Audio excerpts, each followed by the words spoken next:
Hello students, welcome to UGRC 231 Gender and Development.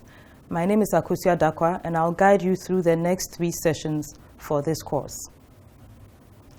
This course has 4 major objectives. 1, for you to understand the key concepts in gender and development.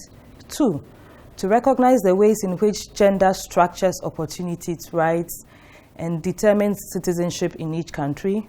3, to appreciate how development policies and processes work such that they have different impacts on men and women. And finally, to understand the ways in which civil society and states at the national and international level have responded to these gender inequalities. There are 3 sessions today that we are discussing. The first one looks at key ideas in gender and development. In this session, we are going to list and define key concepts in gender and development, critically analyze the relationship between those 2 terms, and name and explain some of the international protocols that have shaped discourse in gender and development studies. The first concept is the difference between sex and gender. And what we generally say is that sex is biological while gender is social. What that means is that you come to the world with your sex, which is fixed, and is the same throughout the world no matter where you are located. But your gender depends on where in the world you grew up. So depending on where in the world you grew up, you have a certain sense of what it is to be a male or a female. That changes depending on where in the world you live. It changes depending on what time in the world you live. So for example, in some parts of the world, medicine is seen as a hard science, something that men only can do. In other parts of the world, medicine is seen as a soft science, something that women can do. And in fact, men are expected to do something harder than that, such as space science. If you look in terms of over the time as well, in some parts of the world, depending on the time you were brought up, if you were a girl, you couldn't go to school. But for the most part in the 21st century, we understand that both boys and girls go to school. So to say then that gender is socially constructed is to say it depends where in the world you live and what time period during the world you were during the course of lifetime of the course of mankind that you were born. So here's your assignment to take a look at different activities that are done in different parts of the world by men as opposed to women, so you can get a sense of the ways in which similar activities will be done in some parts of the world by men and in other parts of the world by women, reinforcing the fact that what you do is not a function of your biology, but a function of the context in which you are growing up. The second key concept distinguishes between gender equality and gender equity. So we start with gender equality. Gender equality focuses, if you will, on the processes by which we ensure that both men and women can become whatever they want to be. So if you take education, for example, to ensure gender equality in education is to ensure that you have enough schools and enough seats in each classroom to make it possible for both men and women, boys and girls to go to school. That we call formal equality. It focuses on the processes by which you ensure that both men and women have equal access to opportunities. Gender equity, on the other hand, focuses on the outcomes. We are not just interested in both boys and girls being in school. We are interested in both boys and girls doing well in school. So it's not just enough to ensure that both boys and girls can go to school, to say that in Winneba we have equal access for both boys and girls. All of them are in the classrooms. What we are interested in is when they pass the GSS, when they write the SSS exams, we should find that both boys and girls are doing equally well. That we refer to as gender equity or substantive equality. This focuses not just on providing equality of opportunities, but equality of outcomes as well. So here again, you have an activity, you have boxes on which people are standing to be able to see a football game, and your activity or your job is to try and determine which one is a focus on equality and which one focuses on equity. Gender mainstreaming. This is a term that the United Nations defines as a way in ensuring that the concerns and experiences of women and men are made integral to how you design policies, how you implement policies, and how you monitor and evaluate them. So you have to make gender an integral part of designing, implementing, and monitoring the success of programs that you develop. Reproductive and productive labor. This looks at work both at home and outside of home, or what we call the domestic or private sphere and the public sphere. Work at home is what we refer to as reproductive labor.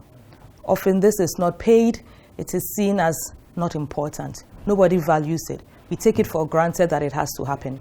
And these tend to be the jobs that women engage in. Productive labor is work that takes place outside of the home or for which you are rewarded.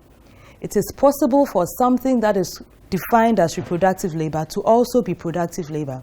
So for example, if somebody comes to your house to wash the dishes or to wash clothes for a fee, then that which is reproductive labor, work at home, has become productive labor. The person gets paid for that. On the other hand, when the children in a house are required to do that and they are not paid for it, and nobody really thinks that that is work worthy of being paid, then we think of it as reproductive labor. Gender division of labor. This refers to the ways in which some jobs are considered for men and others are considered for women. Often, jobs outside of the home are seen as productive jobs for which men then are paid a lot more than the jobs that are done within the home, for which women are largely responsible. That tends to be undervalued and even in some cases not treated as work. Practical and strategic gender needs. These are what we call different needs of women. Practical gender needs refers to the needs that are immediate, or the basic needs, if you will, of each person. So you need food to live, you need a place to stay, you need clothing, you need education, you need to be able to access healthcare.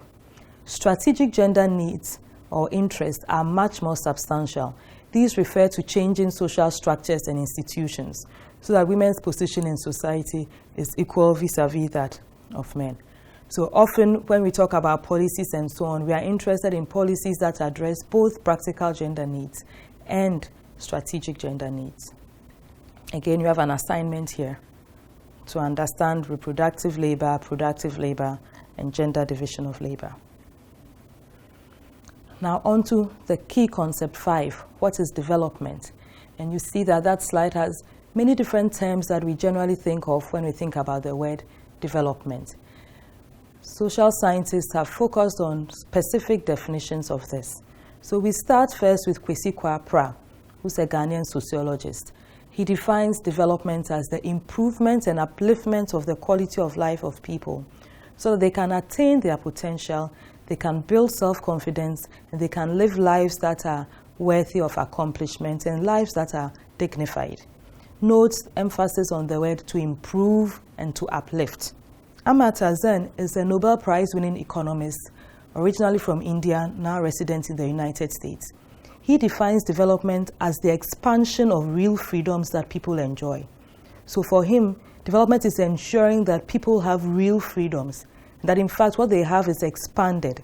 So it's not just about gross national product or rise in personal incomes, but it is ensuring that those things translate into an expansion of real freedoms. So for example, if you have a lot of money, but you are not able to access entertainment where you live, that for Amartya Sen is not an expansion in real freedoms.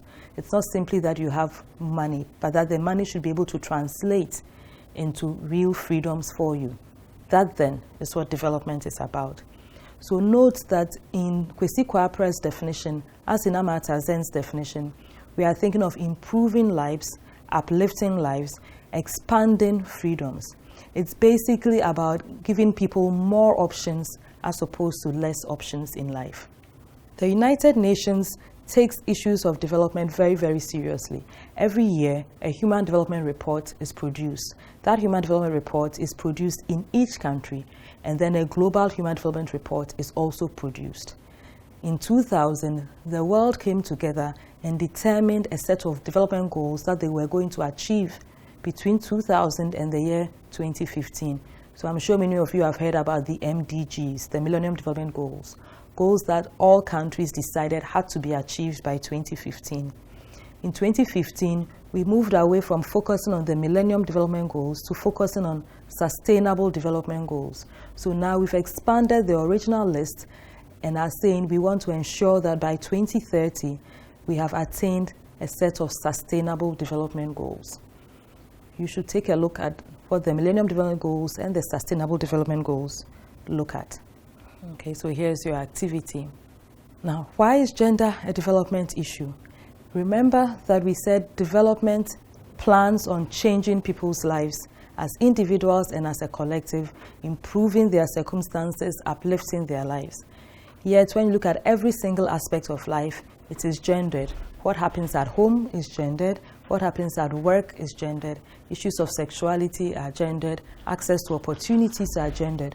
So when you are going to work on development, what you need to do is to ensure that the structures and institutions that you put in place to influence development or to ensure development are not gendered, either in the nature of those institutions or in the outcomes that those institutions produce. So remember, every development policy might look neutral on the face of it, but in nature, in the assumptions underpinning the policy, in the goals that the policy are developed to fulfill, and in the implementation, there's going to be a gender difference. Likewise, the impact of development projects and policies and programs can be gendered. So you need to keep that in mind when you are developing policies or programs to make sure that when you are done, they actually expand, improve, and uplift conditions for both men and women. Now, globally, a number of protocols have been developed to ensure this. In 1972, the UN General Assembly decided that 1975 would be the International Women's Year. So that year, a meeting took place in Mexico City, and they determined that between 1975 and 1985 would be the UN Decade for Women. And what countries would do post-1975 would be to establish national machineries. So in Ghana, for example, the National Council on Women and Development was established after that meeting in Mexico City in 1975. There was also the Convention on the Elimination of All Forms of Discrimination Against Women, CEDAW. The Decade for Women was also declared as the decade where equality, development, and peace were going to be focused on. And during that decade, women's issues were going to be integrated in national development. CEDAW came into force in December 1979. And the key issues that CEDAW addresses are to ensure that states abolish laws, customs, and practices that discriminate against women, that they establish laws that protect women and men equally, that women are given equal rights to vote and hold public office, and that in family matters as well, there's no discrimination against women. Now, in 1980, the Second International World Conference took place in Copenhagen. Note, the first one took place in Latin America, the second one took place in Scandinavia, the third one took place in Nairobi in 1985. And in Nairobi, the forward-looking strategies for the advancement of women were designed. The FLS, as we call it, focused on sexual equality, women's autonomy and power, recognizing women's unpaid work, ensuring advances in women's paid work. In 1995, we had the Beijing Conference, which focused on action for equality, development, and peace. That's the conference that most people remember and often call Beijing. In that meeting, 12 critical areas were developed, known as the Beijing Platform of Action.